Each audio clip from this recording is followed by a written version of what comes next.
Revisão da aula passada. A aula passada foi sobre a introdução do OCIA, começamos com as raízes históricas, passamos por toda a perseguição inicial, dava para ter investido bem mais tempo até explorar. Mas ficou uma pergunta interessante que eu pulei até o 64, que é quando Nero começa a perseguição. Mas antes disso, lembra que não sei se você lembra que eu comentei que a perseguição romana começou a partir de 64. Mas o que aconteceu entre 33 e 64? Nós não fomos perseguidos? Nós fomos. Só quem nos perseguiam eram os judeus. Eram os fariseus. Quem foi o fariseu mais famoso, perseguidor de cristãos? Paulo. Saulo de Tarso. Na verdade, ele teve presente no primeiro mártir, né? Estevão, que era um diácono. Saulo estava presente no apedrejamento de Estevão. Então, até por isso que o Império Romano achava o seguinte: os cristãos são um problema dos judeus, deixa eles resolverem lá. Só que, de repente, a multiplicação dos cristãos foi muito rápida. Muito mais rápido que o crescimento dos judeus. Aí o Império Romano começou a se preocupar por todas aquelas razões, né? As razões políticas, sociais. E nós éramos um inconveniente por sermos monoteístas. E tinha a questão de que muitos que estavam se convertendo tinham dinheiro. Então o Império Romano começou a crescer o olho e falou assim: se eu perseguir os cristãos, eu consigo todos os seus bens, suas fazendas, suas casas, né? Então a perseguição foi até Diocleciano, até, na verdade, 305, depois que Diocleciano saiu. 313, então, teve o Edito de Milão, todas as religiões foram permitidas. 380, então, a religião cristã virou, a católica nesse caso, virou a religião oficial do Império Romano. Então, foi isso, falamos sobre a Idade Média, os desafios da Idade Média, falamos sobre a Idade Moderna, a Idade Contemporânea, os desafios sociais de hoje, e falamos sobre a parte histórica. Falamos, então, sobre as 4 fases do OCIA, o pré-catecumenato, o catecumenato, a parte de purificação e eliminação e a parte de mistagogia. Então, essa é a jornada que todos vocês vão passar. Antes de eu começar na aula de hoje, alguma pergunta? Todas. Todas. Mas tranquilo, porque assim, tem grande possibilidade dessa aula ser quebrada em duas. Pelo fato de... não vamos entrar em fundo, foi só para dar um contexto histórico, para vocês sentirem o seguinte: não foi fácil chegar até onde nós chegamos, né? Não foi fácil estar aqui. E nós vamos falar, inclusive, hoje sobre a hierarquia da igreja. Mas é um empreendimento de 2020 e poucos anos, muito complicado de se gerenciar. Você parar e pensar o tamanho da igreja, né? E quantas igrejas existem dentro da igreja. Quando você fala igreja católica, na verdade, são 24 igrejas. Todo mundo sabe disso? Não? Então, quando você fala assim, a igreja católica, a igreja que está sobre o controle do Papa, nossa igreja apostólica romana. Não, nós somos uma de 24. As outras 23 igrejas são orientais. Nós somos a única ocidental, a igreja latina. Aí nós temos todas as outras igrejas que estão abaixo do Papa também, mas por conta do seu desenvolvimento histórico, têm ritos diferentes. Todos obedecem ao Papa, mas têm ritos diferentes e cresceram por razões diferentes. Tem a tradição antioquiana, que cresceu a partir da Antioquia, as viagens de Paulo. Tem a de Alexandria, que cresceu a partir da Alexandria do Egito. Tem a da Armênia, que, na verdade, o primeiro país a assumir o cristianismo como religião oficial foi a Armênia, em 301, quer dizer, antes do Império Romano. Então, com isso, cresceu a igreja católica da Armênia, cresceu imensamente, porque era livre. Muitos que queriam professar fé foram para a Armênia, né? Tem a de Caldeia, que era parte da Mesopotâmia, Pérsia. Entendeu? Então, tem, na verdade, essas 23 são quebradas nessas 5 igrejas. É de Armênia, Constantinopla, Alexandria, Caldeia e a Romana, a Latina. Tá? Então, quando você pensa no que o Papa tem que gerenciar, E quando você pensa no desafio que a Latina, a que nós sabemos, a que nós conhecemos, os desafios que nós temos, agora somos o desafio de todas as outras igrejas. Essa é a responsabilidade do Papa. Por isso a necessidade da organização da Santa Sé, que é uma entidade jurídica que ajuda a administração da igreja, né? E a estrutura da igreja. Então, hoje, vou fazer uma pergunta que é muito complicada, mas deixa eu mudar aqui para o próximo. É pena que não vai dar para mostrar o chat. Vocês vão receber o material. Então, vamos lá. Primeira pergunta. Mas olha só.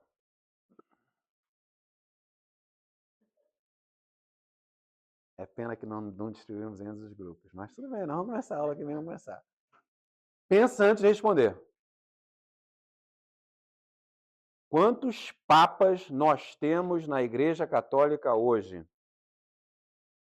Vamos lá. Quantos papas? Quantos papas? Quantos papas? Um?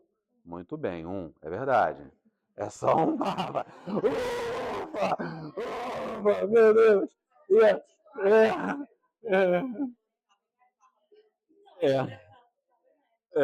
Então, realmente só um papa. Isso é verdade, isso é verdade. Quem ajuda o papa? Especificamente o Colégio de Cardeais, que é uma entidade. Ajuda os papas em quê? Vamos lá. O que você acha que os cardeais fazem? Gestão da igreja faz parte. Tomada de decisões. São os cardeais também. Tem alguns cargos específicos para... São assim mais empresariais corporativos, né? Mais do que seculares. Aconselhamento. Vocês já ouviram falar nos termos encíclicas? São documentos emitidos pela igreja. Esses documentos, muitas vezes, são feitos, é a combinação no trabalho dos colégios de cardeais com o Papa. O Papa não fica sentando, ele dá uma direção. O Papa, ele é infalível. Nós vamos ver os dogmas e doutrinas no que diz respeito à moral e à fé. Então, ele dá a direção. E aí o colégio de cardeais trabalha nisso. E às vezes ele seleciona alguns bispos para trabalhar, e são projetos, né? E esses projetos podem se transformar em encíclicas ou não. São conceitos que são desenvolvidos. Por quê? Lembra que nós temos o magistério da igreja, né? Que protege a tradição. Não é impossível, na verdade, acontece, dos papas desenvolverem um trabalho e aquilo está em conflito com a tradição da igreja. Faz sentido, sob uma certa ótica, mas no que eles se aprofundam no estudo, eles veem que existe ali um conflito. E às vezes eles conversam e falam, é melhor a gente não desenvolver essa ideia. Porque essa ideia pode criar confusão, pode criar dúvidas. Então, tudo bem, aquilo morre. Se há necessidade de desenvolver, aquilo se desenvolve, se transforma numa encíclica, no documento papal. Então, o colégio de cardeal ajuda o padre, o papa, nessa parte de documentação. Quantos cardeais nós temos hoje em dia?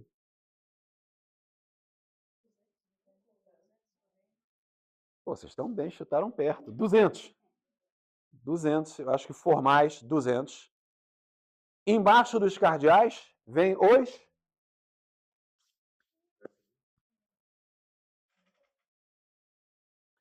Todos falaram certo, na verdade. Os bispos e arcebispos. Porque qual é a diferença entre bispo e arcebispo? O bispo da diocese e o arcebispo da arquidiocese? É uma diferença administrativa, é óbvio, de responsabilidade, né? Mas, basicamente, o arcebispo ele controla a arquidiocese, que é composta por dioceses, que é composta por paróquias, igrejas, né? Então, existe essa hierarquia da igreja. Nós estamos embaixo da arquidiocese de Miami, onde existem 5 dioceses. Orlando é uma delas. Quantos arcebispos e bispos nós temos? 600. Sabe tudo! Agora, você entendeu por que a gente não entrega o papel? Não, eu estou falando sério, Você vê, parte dos jogos vem do material que já está impresso. Parte da dinâmica é criada pela pergunta e resposta. Você vê, eu vou perguntar coisas e definições que você já tem na mão. Cancela os papéis, vamos entregar depois. Por livre, espontânea democracia aqui, livre, espontânea equação. Não, eu lembrei ainda. Não, eu lembrei. Essa foi uma das outras razões. Essa é uma das outras razões pela quais a gente não fez, porque um monte da interação é criado pelas perguntas e respostas. Não tem nenhuma graça. Se eu perguntar, a resposta está escrita. 5.600. Então vocês têm a estrutura aí já. De sacerdote, 14.014 padres. Qual é a diferença entre um padre e um frei? O padre é responsável por aquela paróquia ali, e o frei é mais missionário, mas ele não tem uma paróquia para cuidar. É verdade, o frei não tem uma paróquia. Mas o frei é um padre? Não? Agora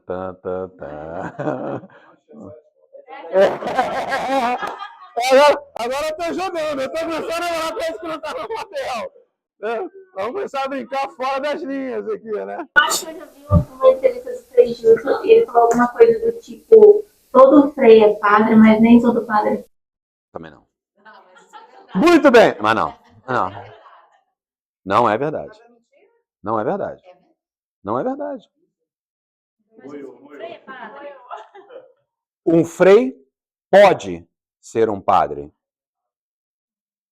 Pode ser um padre. Qual é a diferença? Dentro da formação da ordem, você tem os padres que chamam de padres seculares. Passa por toda a faculdade, teologia, aprende tudo aquilo. E aí esse padre é entregue a uma paróquia e esse padre tem a função tanto de padre sacerdote como de administrador da paróquia. É o pároco, né? Enquanto tem padres ou tem religiosos que não se formaram padre, não passaram pela formação de padre, que querem viver em comunidade. Então, um padre, tipicamente, ele tem sua própria casa. Ele mora na casa, ele mora sozinho, ele cuida da paróquia. Um frei, não. Um frei se dedica a uma ordem. E essa ordem tem regras. E, normalmente, eles vivem em comunidade. Então, eles dividem, como o Frei Gilson divide a casa dele com 5 outros freis. Então, eles acordam todos no mesmo horário, eles rezam todos no mesmo horário, eles têm regras. Aí depende se você é franciscano, agostiniano, aí depende da ordem que você se afiliou. Mas ele não necessariamente é um padre. Ele pode ser um religioso que se desenvolveu e vive em comunidade, fez voto de castidade, de pobreza, de obediência, como padre, só que não passou pela formação e não recebeu o sacramento da ordem. Então, tem padres que optaram pela vida comunitária de uma ordem. O Frei Gilson é um padre.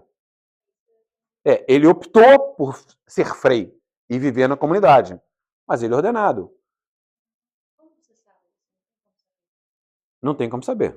Você sabe porque você nunca vai ver um frei rezando, fazendo uma missa. Não. Se você não tem ordenação, você não pode oferecer os sacramentos. O frei padre pode dar unção dos... Só padre. Só padre. Porém, tem padres que são freis também. É a opção de como ele levou a jornada religiosa dele. Se ele resolveu ser um padre secular, ele é um padre como nós conhecemos, o padre típico de igreja. Mas tem padres que resolveram seguir uma ordem. Então, eles são freis. Mas eles receberam o sacramento da ordem. E porque eles receberam o sacramento da ordem, eles podem rezar mesmo. Eles fazem tudo que o padre faz. Só que eles tiveram uma opção de jornada espiritual de viver dentro de uma ordem. Seguir a linha agostiniana, né? Seguir a linha franciscana. Ele seguiu uma ordem, tá? Dos jesuítas. Né? Certo? Então, além disso, tem mais alguém? Vocês podem, vamos ver. Além disso, nós temos um exército de religiosos que nos ajudam em todas as funções que a igreja oferece. Esses religiosos são cerca de 650 mil, dos quais a grande maioria são freiras. Então, acho que são 185, é isso mesmo? 1.000 são os diáconos, 48 mil são diáconos e 185 mil são os religiosos homens e cerca de 465 mil freiras. Tá? Como elas ajudam? Quem é a maior instituição de auxílio aos necessitados do mundo? E a Cruz Vermelha? Não chega nem perto. Chega nem perto.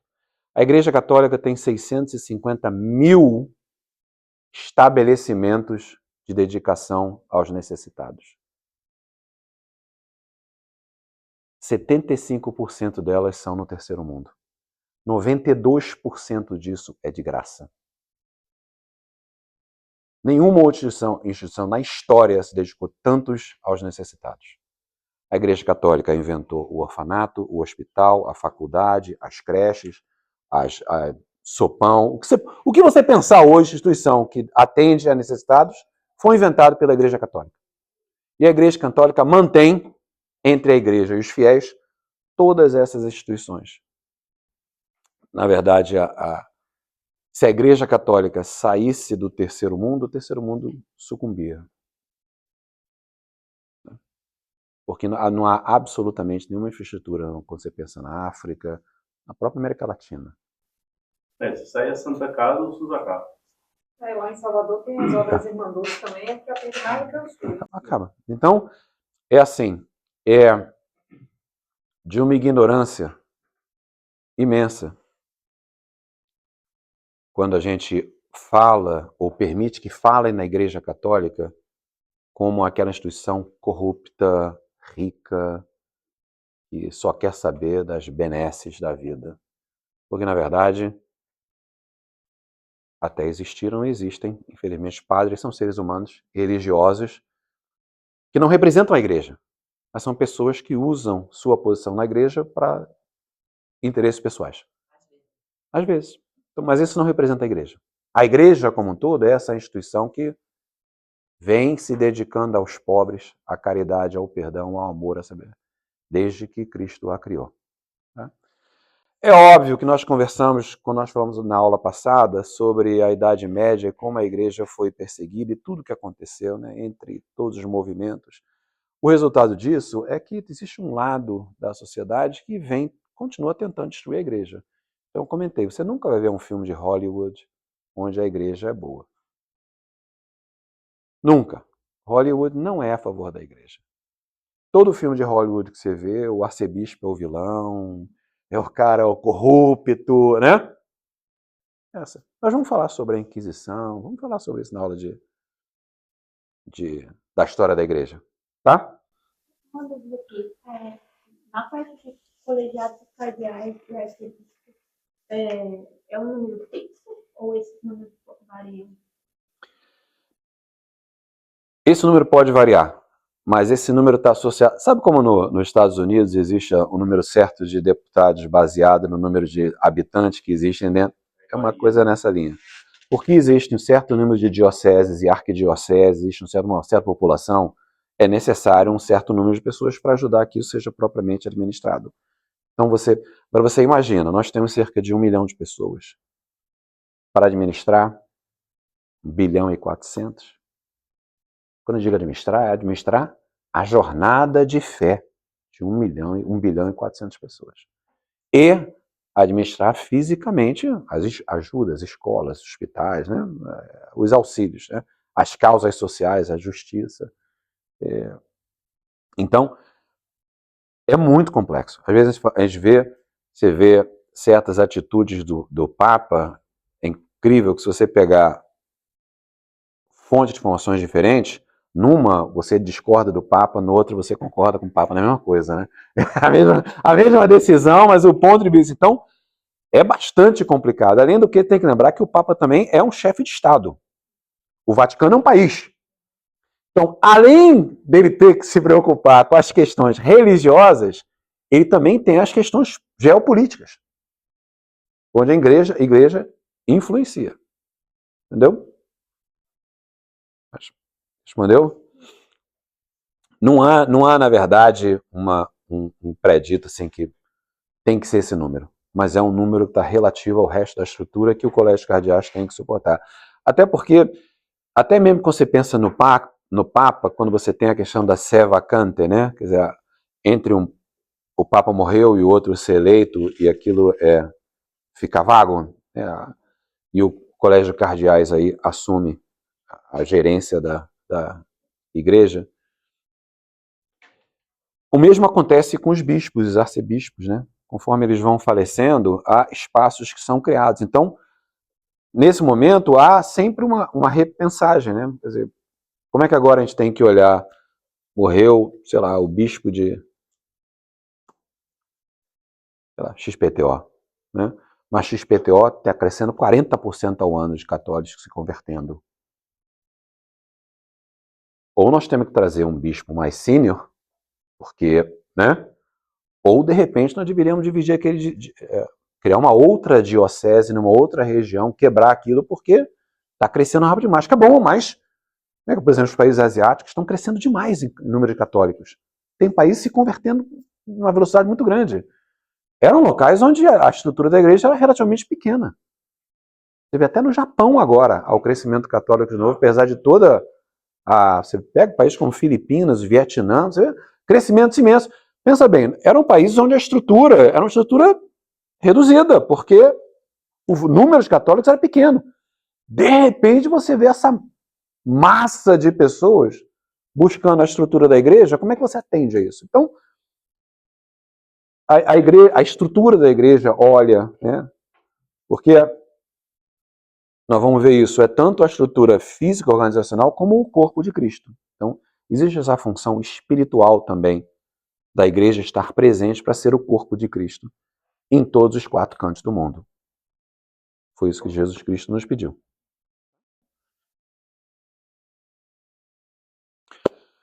Vocês podem virar a página?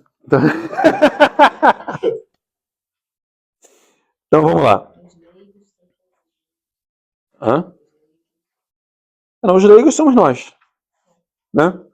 E nós somos os leigos. Os outros 1 bilhão 499 milhões de pessoas. Mas a gente é importante, porque a gente está aqui, a gente se reúne em pastorais e a gente contribui, os leigos, né? Contribui para a desenvolvimento da igreja. Nós falamos na aula passada, nós vamos falar em quase que todas as aulas, a importância da vida em comunidade. Por quê? Você, através do batismo, passa a fazer parte do corpo de Cristo, a igreja. Mas se você não participar desse corpo, você é como um membro morto, né? Um dedo que não faz sentido.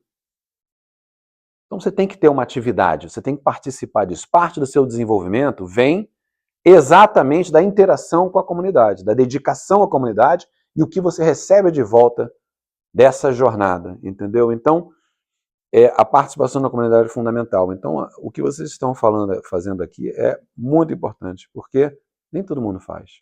Não é à toa que vocês estão aqui. Vocês podem até achar que foi a decisão de vocês, mas não foi, não. A decisão de vocês foi dar o sim. Fechou a opção do não. O sim foi a decisão de vocês, mas vocês foram chamados. Existe uma razão pela qual vocês estão aqui. Existe uma razão pela qual nós estamos aqui. E essa razão é essa dedicação ao corpo de Cristo, ao crescimento da comunidade, a salvar almas, a evangelizar. Vocês vão ver que a grande parte do nosso aprendizado é para que nós nos tornemos a luz de Cristo. Faróis, para iluminar o caminho e as trevas de quem está em volta da gente, muitas vezes sem saber. Então, a primeira crença fundamental, o importante sobre as crenças fundamentais, possivelmente nós vamos falar sobre elas de uma forma ou de outra no curso inteiro. Por quê? Porque elas são as crenças fundamentais na nossa igreja. Então, o fundamento de tudo que nós vamos aprender está conectado a essas crenças que nós vamos rever hoje. A essas crenças, aos mistérios da fé cristã, aos dogmas, às doutrinas, todos eles estão conectados. Os 10 mandamentos nos ajudam a seguir as crenças, entender os dogmas, as doutrinas, viver os mistérios da fé, os sacramentos alimentam os mistérios da fé. Vocês vão ver que o curso vai acontecendo, essas coisas vão todas, vocês vão vendo como é que elas são entrelaçadas. Por que eu faço esse comentário? Porque nós não vamos perder 5 horas falando em cada uma dessas crenças, que a gente poderia fazer um curso cada uma dessas crenças, porque cada uma delas tem livros e livros e livros que você possa estudar. Mas é por quê? Porque nós vamos nos aprofundar nelas durante o curso. Na verdade, tem até aulas específicas, né? Aula de dogmas e doutrina, nós vamos nos aprofundar em várias delas. Nas aulas de Mistério da Fé Cristã, que é a próxima aula, a gente vai aprofundar mais o nível nelas. Então, eu quero hoje que vocês as entendam, para que a gente, a partir daí, possa começar a fazer esse aprofundamento em cada uma delas, ok? Santíssima Trindade. Quem sabe o que é? Quem pode me definir a Santíssima Trindade? Sem olhar o material. Vamos lá. Vira o material. Vira. Sem olhar o material. Quem quer definir a Santíssima Trindade? Eu tenho uma...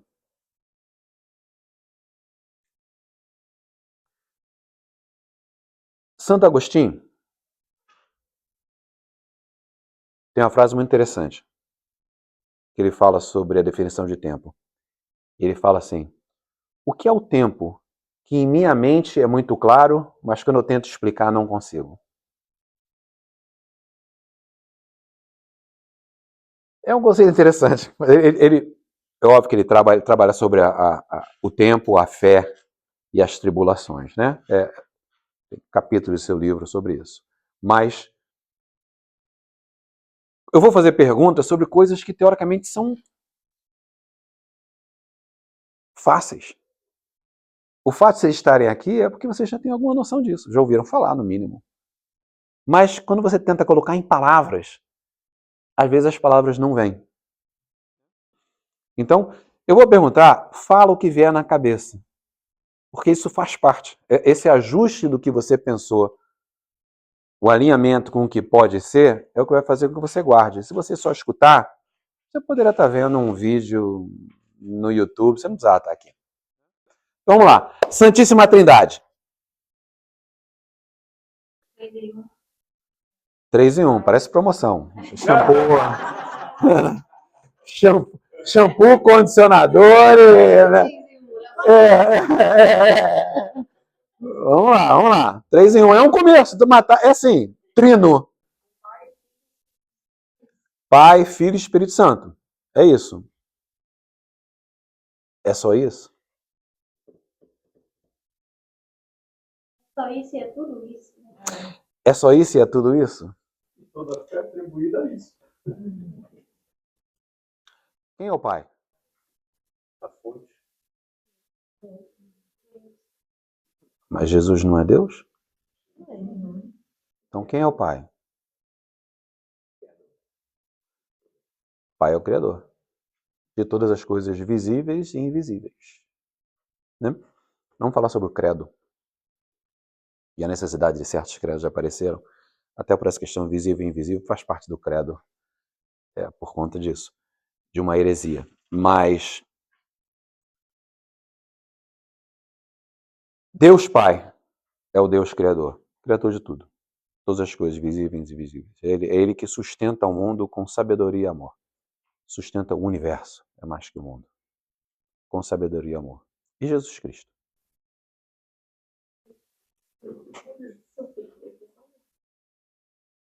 É o Filho. É o Verbo que se fez carne. É a humanização de Deus.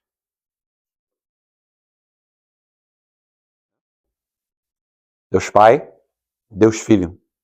Esse é o termo certo. Deus Pai, Deus Filho. Então, o Verbo que se fez carne é Deus se aproximando de nós.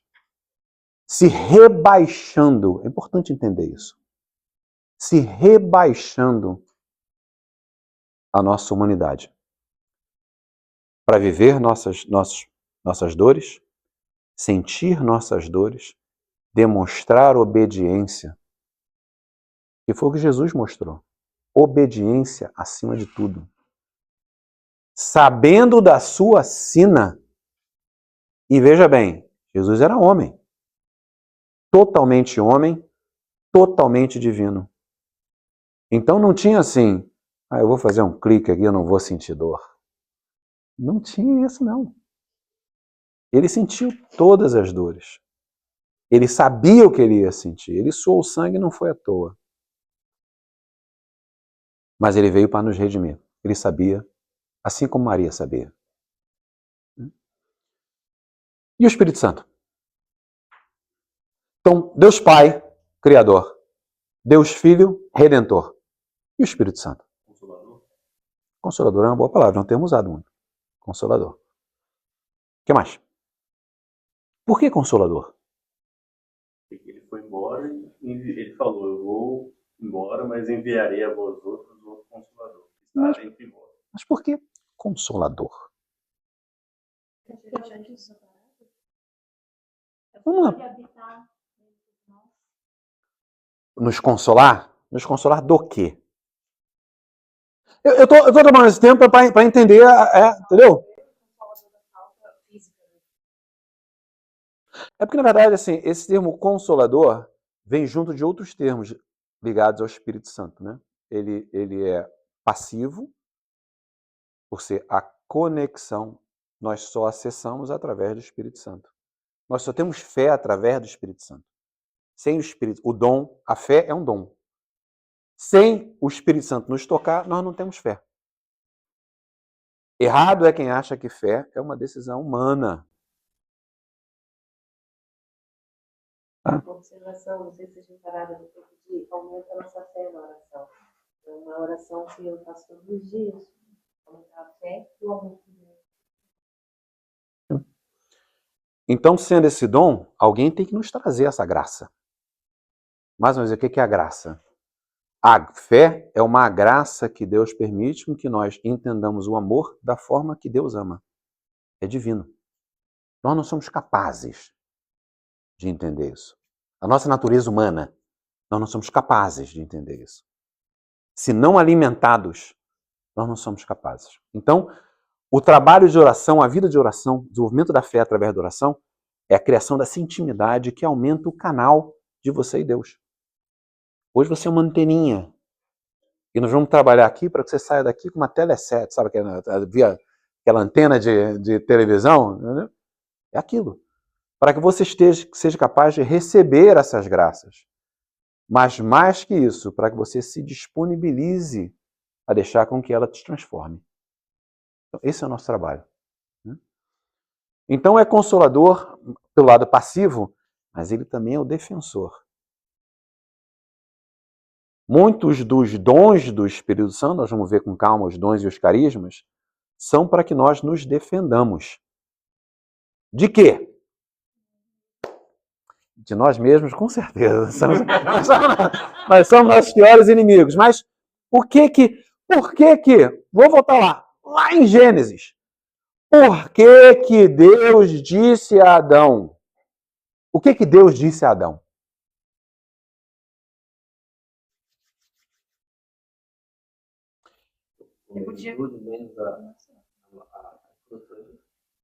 Mas antes disso ele deu uma missão a Adão, específica. Ele falou, cuidai e vigiai. Cuidar da Eva, né? Por que vigiai? Vigiai o quê? Estou no Éden. Está no Éden. Tudo é perfeito. Nenhum animal come nenhum animal, tudo é perfeito. As frutas, tudo bonito, nada apodrece. Vigiai contra o quê? No Éden? Legal, né? Pergunta simples. Né? Mas isso mesmo, o inimigo. Onde ficava o Éden?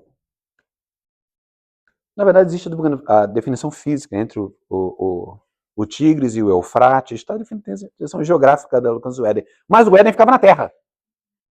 O Éden ficava aqui na Terra. Quem já estava na Terra no Éden? Lúcifer. Lúcifer já tinha sido decaído há muito tempo. Então Deus sabia disso.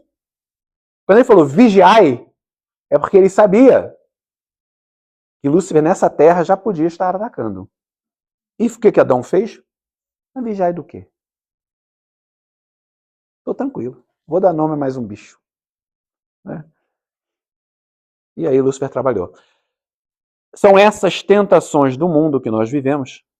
Primeira coisa importante, que é importante todos termos em mente, nós não estamos no mundo de Deus. Nós estamos no mundo do demônio.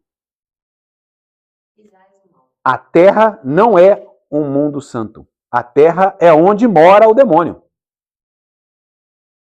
Ele foi jogado na Terra e reina a Terra. Porque nós somos resultados do pecado de Adão e Eva. É onde nós merecemos estar. Mas a gente está aqui lutando, buscando o céu. Porém, Deus, durante todo o Antigo Testamento, tentou nos mostrar o caminho através dos profetas. Fez de tudo. Nos deu até um manual, 10 mandamentos. Não entendemos? Mandou profeta. Não entendemos? Quase matou o povo proibido várias vezes. Toda vez que eles se aproximavam de Deus, eles cresciam. Toda vez que se afastavam, eles eram quase destruídos. A escravidão. Então, assim, tapas sobreviveram até o momento que Deus falou, vou ter que desenhar. Porque só escrever não está funcionando. Vou sacrificar um pedaço de mim. Porque eu preciso livrá-los do pecado. E eu preciso explicar com atos, com obras, o caminho da santificação. Então ele entregou seu filho. Esse filho nos explicou o caminho da santificação. Nos deu os sacramentos e, sabendo que nós somos fracos, nos deu a capacidade de limpar os pecados.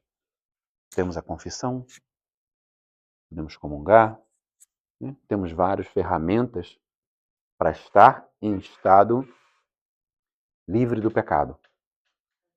Então nós nos afastamos do caminho, voltamos para o caminho. Nos afastamos do caminho, voltamos no caminho. Quanto mais você sabe, menos você erra. Porque é natural. Certas coisas começam a não fazer sentido. Simplesmente começam a não fazer sentido. Então você começa a deixar de fazer.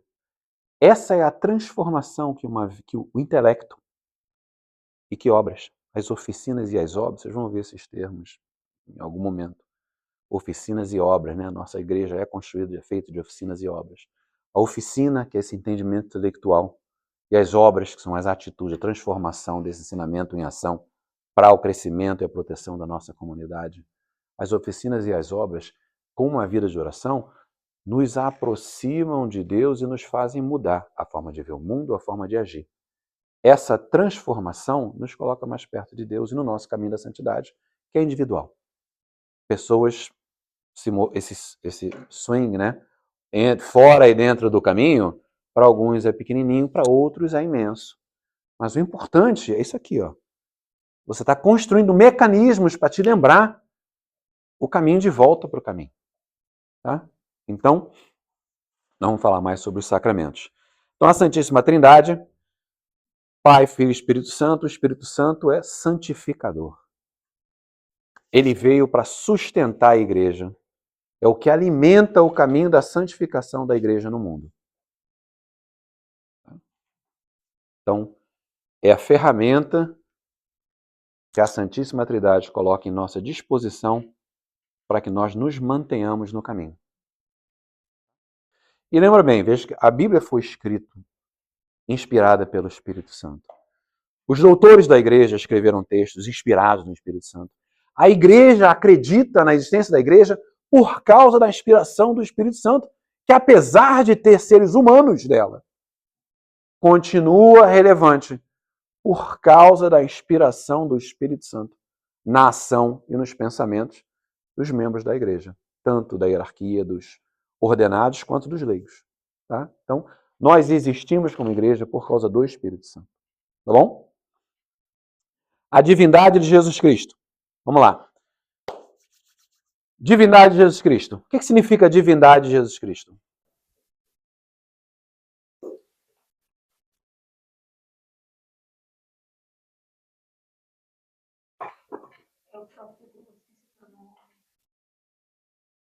Jesus é divino, né? Parece simples, mas acreditem, já houve problemas sérios na igreja por pessoas importantes da igreja questionarem isso. Heresias fortes por questionar a divindade de Jesus Cristo.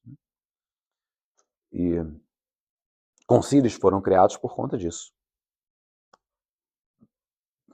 Mas é o verbo que se fez homem, é a divindade de Cristo, é a união hipostática, Deus 100%, Jesus 100% homem, 100% divino.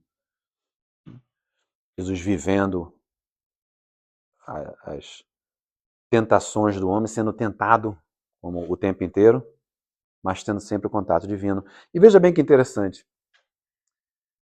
Jesus era Deus? Por que Jesus orava? Por que Jesus orava tanto? Porque Jesus orava muito. Jesus, que era Deus, orava muito. Fica a mensagem. Mas por que Jesus orava se ele era Deus? Essas perguntas não passei pensar, né? É verdade. É verdade. Porque ele também era homem. Porque ele também era homem. Porque ele sabia que como homem, ele era atacado. Então, ele pediu a Deus para saber lidar com o que ele tinha que lidar. Esse é o lado humano dele, que tem a tendência a tentar sobreviver. É animal. Eu prefiro não ter dor. Né? Então, ele orava para ganhar força.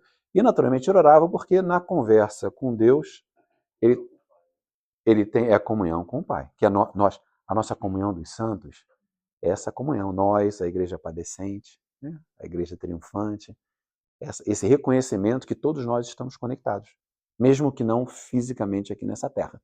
É a comunhão dos santos. Ele veio para fazer os atos, né, nos mostrar o caminho, também precisava cumprir.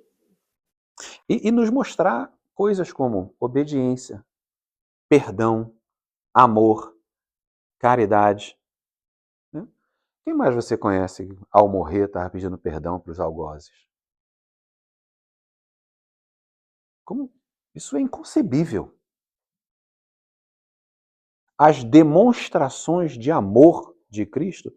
Por isso, quem já leu o livro Imitação de Cristo? Thomas de Kemp. Um ótimo livro para se ler. Porque, no fundo, é livro de cabeceira, que você vai ler 50 vezes. Cada vez que você lê, cada vez que você lê, você vai receber de forma diferente. Mas, no fundo, Cristo veio ao mundo para nos dar exemplo. Por que existem os santos? Eu acho que essa aula vai ser quebrada em 5. Por que existe? Porque eu não consegui nem andar na segunda. São 7h42, meu Deus. Não cheguei nem na segunda. Eu não quebrar em 2 com certeza. Mas por que existem os santos?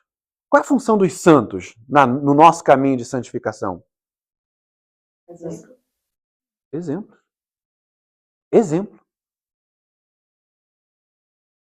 É alguém que está próximo de Deus. Quando nós pedimos a intercessão de um santo, é porque, olha, às vezes eu peço, reza por mim, eu vou fazer um exame, reza por mim, para um amigo. Se eu puder rezar para alguém que está próximo de Deus, eu tenho a impressão que essa pessoa está mais próxima de Cristo para me ajudar no meu pedido. Então você ora, pede, tal santo, rogais por nós. Tipo, pede, intercede por mim. Né? Só quem faz tudo é Jesus, Deus Pai. Né? Os santos não têm poder nenhum, nem Maria tem. Mas são poderosos intercessores. Né? A próxima é a ressurreição e vida eterna. De que forma a ressurreição e a vida eterna nos afetou, nos mudou?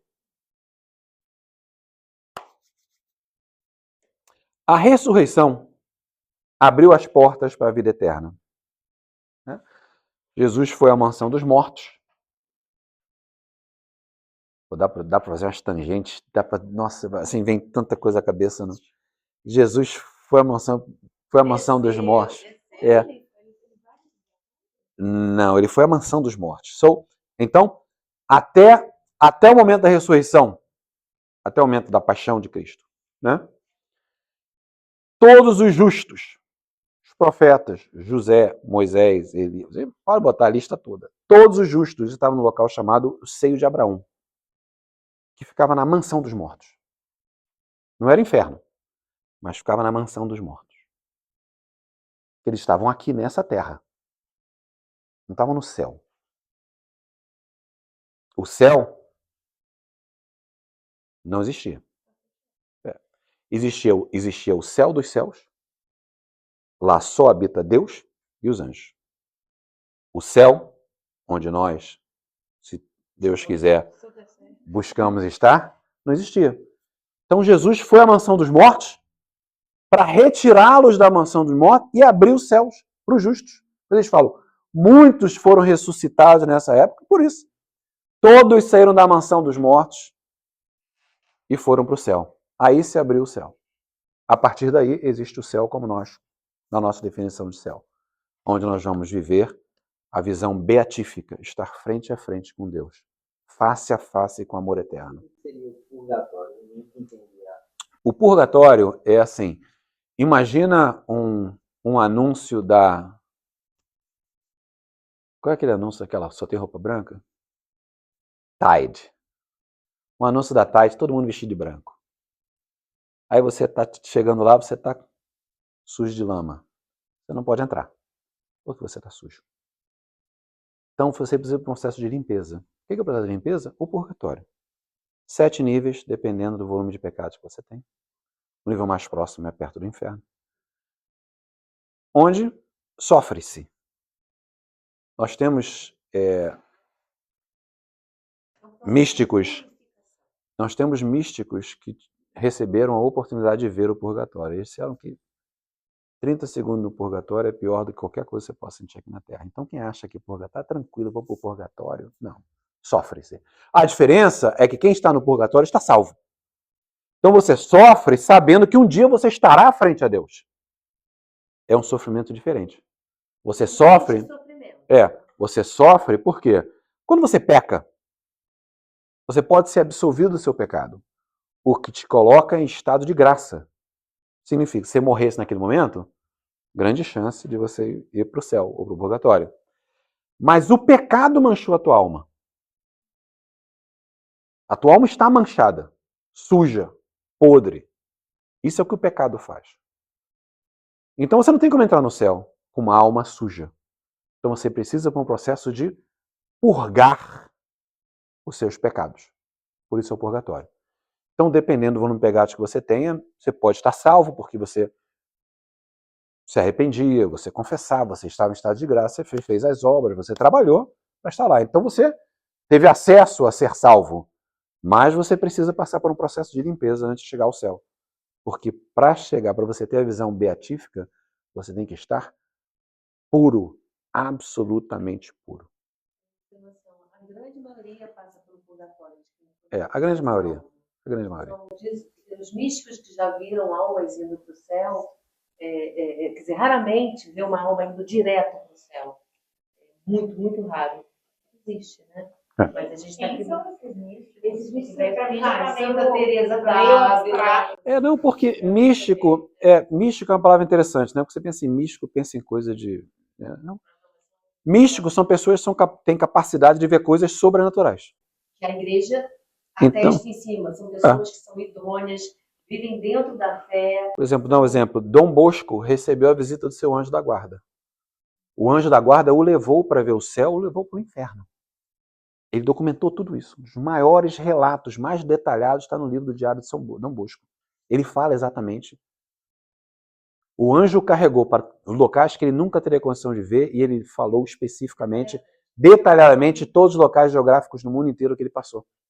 Sem nunca ter saído de onde ele estava. Mas veja bem, gente, ele só considera porque a igreja considera. A igreja Por quê? atesta que são idôneos, são povo de Cristo mesmo. E como é que a igreja atesta isso? Porque da mesma forma que Dom Bosco viu isso, vários outros viram e documentaram também. A igreja guarda os documentos, ele começa a bater, vem cá. O que Dom Bosco viu, na verdade, bate com 58 outras definições. Faz sentido. As aparições marianas. Sim. Aparições marianas são a mesma coisa. E milagres também. Quando a gente vai beatificar e santificar alguém, esses milagres são aprofundadas as investigações para se ter certeza que é humano. Só aproveitando também, eu me questiono por que a gente não tem atualmente, nos últimos anos, relatos de aparições marianas. Nós temos, está acontecendo agora. Atualmente Está acontecendo agora.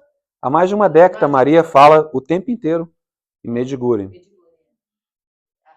Só não foi reconhecido pela igreja que eles só podem reconhecer depois que a pessoa morrer. Com a vida. Até hoje a vidente recebe e fala com Maria. Está acontecendo hoje em dia. A igreja já entendeu? Então, assim, olha que coisa interessante, né? Fica onde? Então, até hoje tem, assim, lá na internet você vai ver relatos de milagres e pessoas curadas, entendeu? Então está acontecendo até hoje. Então houve aparições temporais, nós estamos vivendo tem um número imenso de aparições marianas, nem todas reconhecidas, validadas pela igreja, mas muitas documentadas, em tudo quanto é canto do mundo. O interessante, assim, nós temos uma mãe e muitos não vivem esse benefício. Deus veio, Jesus veio, nos ensinou, mandou o Espírito Santo. Mas a mãe nunca desistiu da gente. A mãe continua vindo. A mãe continua vindo. Ininterruptamente na história, a mãe continua vindo. Continua dando mensagens. Continua mandando mensagens. Continua mandando ensinamentos. Façam isso. Façam aquilo. Façam isso. Rezem o rosário. Façam isso. Então, olha só. Nós temos a tradição, nós temos o magistério, nós temos o catecismo, nós temos a Bíblia. Independente disso, a mãe continua vindo. Em nome de meu filho, façam isso. Em nome de meu filho, façam isso. Em nome de meu filho, façam isso.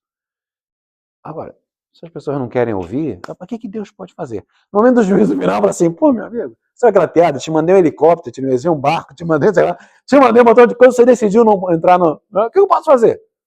Eu estou aí, sabe? Mandei mais os recados que eram possíveis e imagináveis. Né? Então, mas os místicos são as pessoas que, através do trabalho, tiveram condição de ter visão, alcançaram um nível de espiritualidade. São os dois. Alcançaram um nível de espiritualidade em que Deus permitiu. Deus permitiu uma experiência sobrenatural. Tá? E normalmente são mensagens. Normalmente mensagens ruins. Muito poucas foram as aparições dos doutores em que falaram assim, tem uma ótima notícia para você. Não, era sempre um aviso. Vocês estão pisando na bola. Vocês têm que passar a fazer isso. Vocês não estão rezando o suficiente. Gente, então assim, cada aparição de Maria teve uma mensagem diferente. Algumas não tiveram mensagem nenhuma.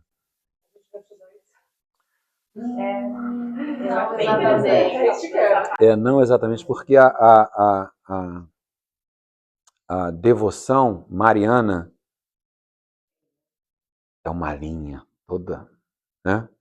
A consagração a Jesus Cristo através de Maria, porque às vezes fala, não, a consagração, você tem que se consagrar a Maria. Ninguém se consagra a Maria. Você fala isso, através de Maria. Por uma razão simples. Maria foi a escada de Deus para trazer Jesus ao mundo. Maria é uma forma da gente chegar a Jesus. Foi o canal que foi criado para que nós chegássemos a Ele, entendeu? Maria como a nova arca da aliança. Maria tem tantas formas de você, de ver o que é Maria. Não vamos falar mais sobre isso. Mas...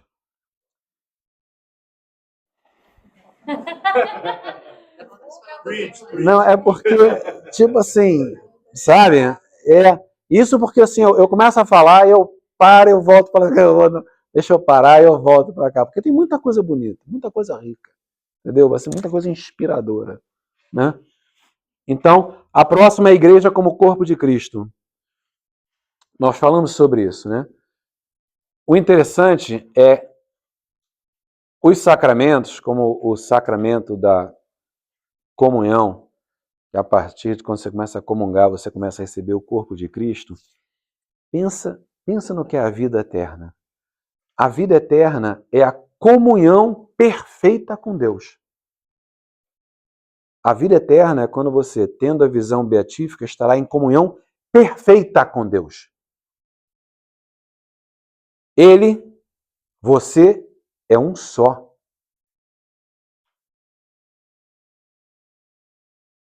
Essa é a visão beatífica. Você está vivendo 100% do amor de Deus, desse amor divino. A comunhão na terra é o prelúdio a isso. Você está recebendo o corpo de Cristo. Você está em comunhão com Deus. Essa é a Eucaristia. Que muita gente chega lá e abre a boca. Sem entender o que é. Aquilo ali é o prelúdio da vida eterna. Naquele momento ali. Na comunhão. Então é o momento de você se preparar para receber. Entender o que está acontecendo. E durante a comunhão, viver o que está acontecendo. Tá? A Eucaristia é o ápice da missa, que é o ápice da vida de oração do católico. Entendeu?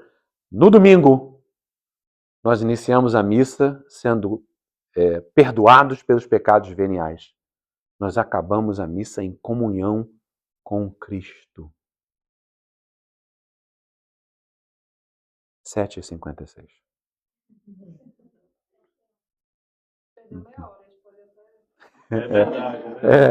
Não, o problema é que eles vão bater na porta aí para fechar. Mas na aula que vem nós continuamos.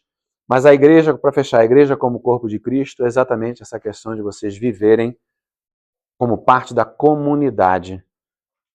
A igreja criada por Cristo para ajudar a nós e para que nós ajudemos a nossos irmãos e irmãs no seu caminho de santificação, no seu caminho de santidade. São duas coisas distintas, né?